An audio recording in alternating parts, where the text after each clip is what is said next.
Everyone, I'm Lindsay Mignano. So thankful to be here with Nicola here from our firm. We are talking about something that happens quite often, especially in the Bay Area in California, believe it or not, which is employee misclassification. We have a lot of earlier stage startup founders who are confused as to whether they themselves or maybe some of their early hires, their engineers or their developers, are independent contractors of their company or are employees. One of the conversations we have most often is advising them that they are not independent contractors of their company, but rather part time or full time employees.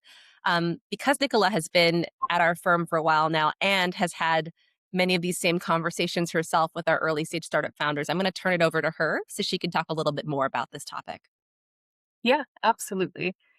So one of the main questions I get is why are startup founders and early hires, as such as engineers and developers, not properly classified as independent contractors here in the US? And it's a great question, and it comes up constantly at the seed stage because founders often want the 1099 answer. So no payroll tax, no benefits, easy to unwind. But most founders and early engineers fail the classification tests almost by design for a few overlapping reasons. So I'll jump into those reasons. First is control, and control is the central problem. So every test, federal, state, or IRS, asks who controls how, when, and where the work gets done. An early engineer who's told what to build, works out of the company's Slack and GitHub, follows a sprint schedule, and answers to a founder or CTO looks like a controlled employee and not an independent business. So, true contractor status requires the worker to control their own methods and their own schedule. Another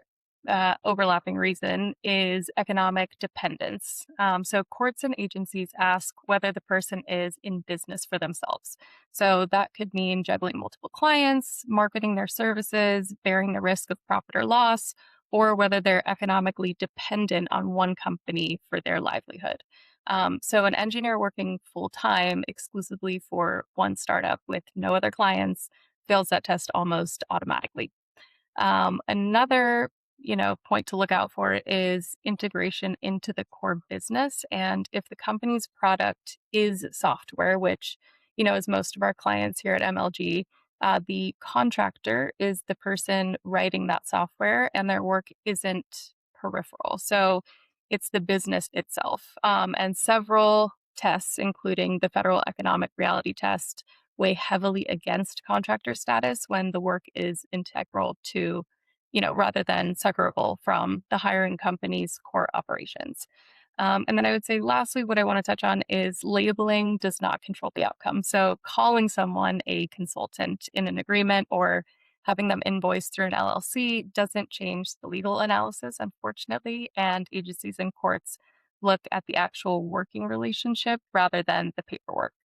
So, net effect for founders at the earliest stage when, cash is tight and everyone is a consultant on paper, almost none of the classic engineer or co-founder arrangements actually survive a real classification analysis, which is exactly why this shows up as a due diligence flag in, financings and acquisitions later on. Absolutely. And we have, a lot of like clients who maybe not even are in California, but their employees or their co-founders are in California. They work completely from home in California. Does California law apply in that case? I mean, that is a question that always quite comes up, especially when none of these companies are, being so early stage. None of them have a headquarters. Absolutely. So California is one of the states that heavily relies on the test, what's known as the ABC test. And it's a very detailed test. You have to, check the yes box to each one of those answers in order to classify as a consultant. And, if you have a consultant or an employee working from home, you need to look to the state where that employee resides rather than the state where the company is incorporated.